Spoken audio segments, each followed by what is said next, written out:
Ma jistax ikun illi biex issir ġustizzja u jittieħdu l-passi neċessarji kontra l-kriminalità nixħtu x-xogħol kollu fuq il-ġurnalisti investigattivi. Ma jistax ikun illi minn 2200 rapport li rċieva l-Uffiċċju tal-Prosekutur Pubbliku Ewropew tnejn biss kienu minn Malta.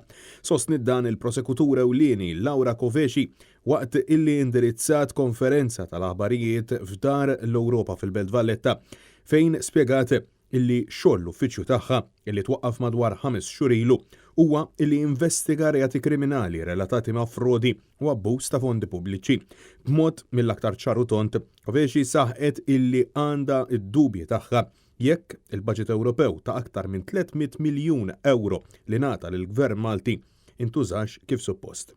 I don't think that Malta is a clean country when we speak about how they spend the EU money. Kövesi saħqet illi ma temminx illi hawn pajjiżi notfa fejn għandu x'jaqsam partikolarment frodi finanzjarji u insistiet illi dawn it-tip ta' reati sfortunatament f'pajjiżna fl-aħħar snin jiġu tollerati u mhux jiġu rrapportati.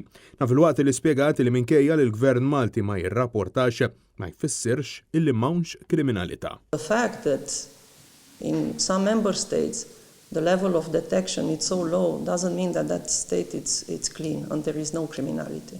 Hija sostniet li l-idea biex jitwaqqaf dan l-uffiċċju ma kienx biex jiġu investigati reati frivoli, iżda biex tiġi investigata u mrażna il-kriminalità organizzata.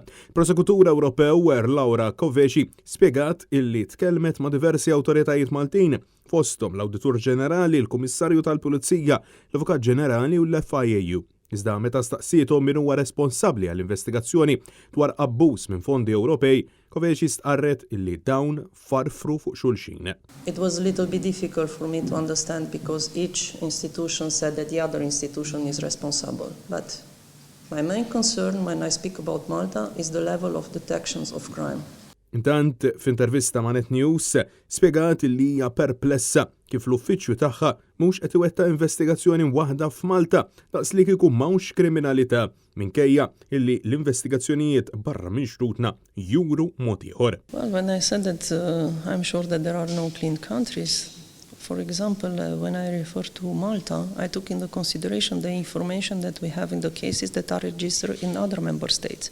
We identify connections with Malta and European delegated prosecutors from the other member states already asked the European delegated prosecutors in Malta to help them to collect some evidence related to companies, related to some persons, related to some crimes that were committed. So this is a proof that there are connections with Malta and this is a proof that there is criminality also in Malta. Ja qalet li kulħadd huwa ugwali quddiem il-liġi u tittama li l-awtoritajiet Maltin issa mill-kliem jibdew jimxu għal fatti.